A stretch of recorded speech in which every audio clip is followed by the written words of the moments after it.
Welcome back to another technical deep dive here in the debug zone.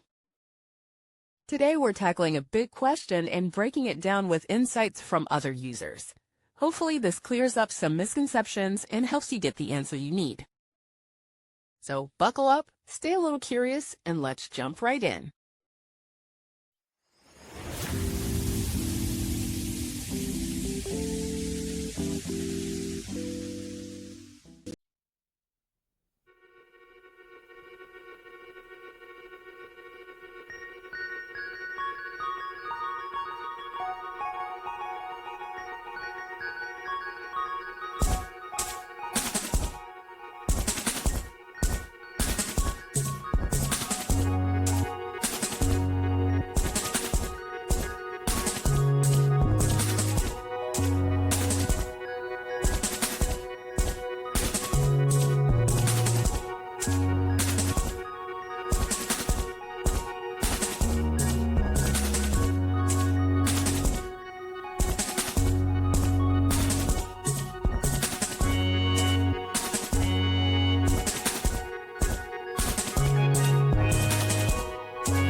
And that's a wrap.